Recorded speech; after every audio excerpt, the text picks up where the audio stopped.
এই পিঠেটা বানানোর পরে বুঝতেই পারছিলাম না এটাকে কি খাবো না সাজিয়ে রাখবো। এত সুন্দর হয়েছে পিঠেটা। আজ ফার্স্ট টাইম এই পিঠেটা ট্রাই করলাম, কিন্তু 100% পারফেক্ট রেজাল্ট পেয়েছি। এটা বানানোর জন্য প্রথমে আমরা 2 কাপ পরিমাণ দুধ ভালোভাবে জাল করে নেব। তারপর এর মধ্যে দিয়ে দেব স্বাদমতো লবণ আর 1 টেবিল চামচ পরিমাণ চিনি আর সামান্য একটু ফুড কালার। এখানে এই পিঠেটাই কালারের জন্য ফুড কালারটা ব্যবহার করা হয়েছে।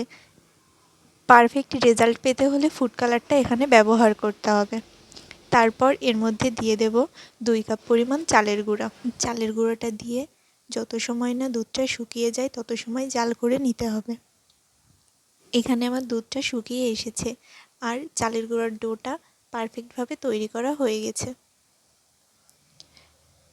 এখন এটা একটু ঠান্ডা হলে হাত দিয়ে মেখে নিতে হবে। এই ডোটা যত বেশি মেখে নেওয়া হবে পিঠেটা তত বেশি সফট হবে। এই জন্য একটু বেশি সময় ধরে ডোটাকে মেখে নিতে হবে। দেখে বুঝতেই পারছেন আমার ডোটা পারফেক্টভাবে মেখে নেওয়া হয়ে গেছে। এখন এর থেকে একটা ছুরির সাহায্যে ছোট ছোট করে লেচি কেটে নেব। এখানে আপনারা আপনাদের পছন্দ মতো সাইজ করে লেচি কেটে নিতে পারবেন। তারপর এগুলো একটু গোল শেপ দিয়ে নেব।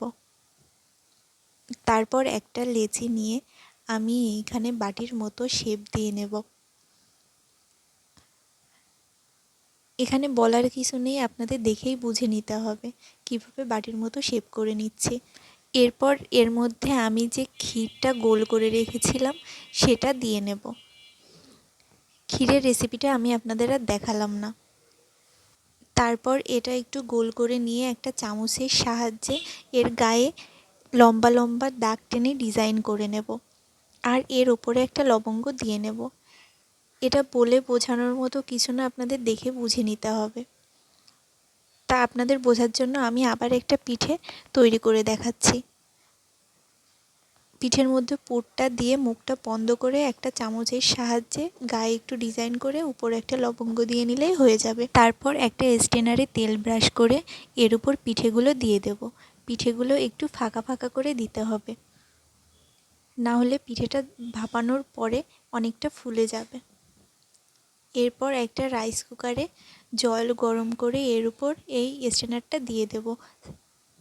10 থেকে 15 মিনিট স্টিম করে নিলেই পিঠেটা তৈরি হয়ে যাবে। এই নরম তুলতুলে সুন্দরী মিষ্টি কুমড়ো পিঠের রেসিপি আপনাদের কেমন লাগলো অবশ্যই কমেন্ট করে জানাবেন। আর এই রেসিপিটা ফলো করে আপনারাও বাড়িতে একদিন তৈরি করে দেখবেন। আশা করি আপনাদের খুব ভালো লাগবে। ভিডিওটি দেখার জন্য ধন্যবাদ সবাইকে।